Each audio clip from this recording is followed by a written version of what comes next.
From the Detroit Free Press, I'm Robin Chan with today's voice briefing. It's Wednesday, March 6th, 2024. Hi, I'm Arpan Lobo. I cover state politics and government for the Detroit Free Press. Consumers Energy, which provides electricity to 1.8 million Michiganders, will begin burying around 10 miles of power lines in 6 counties as the company aims to improve the reliability of its electrical service.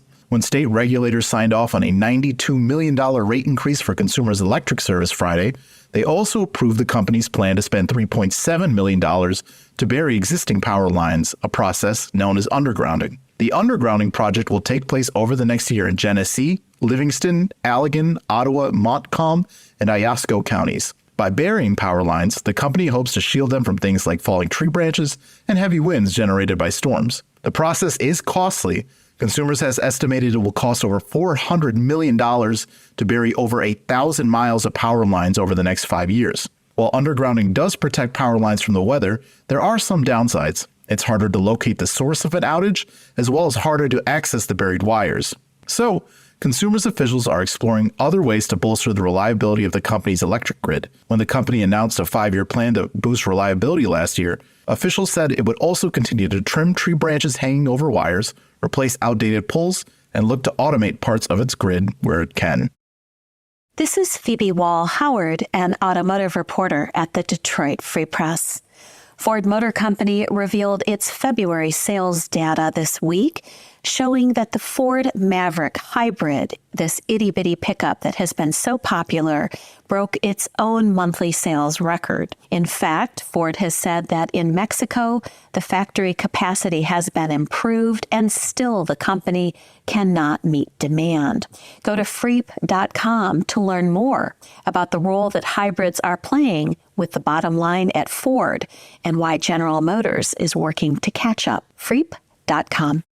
I'm Sue Solaski, Detroit Free Press food and restaurant writer.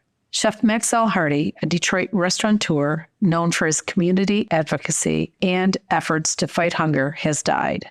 A cause of death wasn't revealed.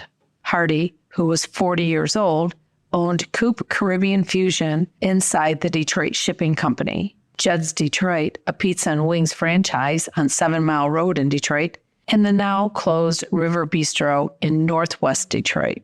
Last month, Hardy was one of 24 Black chefs who gathered for the Black Excellent Culinary Symphony 2024 at Table No. 2 restaurant in Greektown. It was a charitable event supporting young culinarians. In 2021, the New York Times named Hardy one of 16 Black chefs changing food in America. A champion of Detroit, its culinary scene, and efforts to uplift the community, Hardy also founded the One Chef Can 86 Hunger Foundation, a nonprofit that works to fight hunger and raise awareness around food insecurity. Mark Kurlianchik, former Free Press restaurant critic, said the local culinary community has suffered the loss of one of its brightest chefs. Find more from the Detroit Free Press on freep.com. That's FREEP.com. Thanks for listening, and you'll hear more from us tomorrow.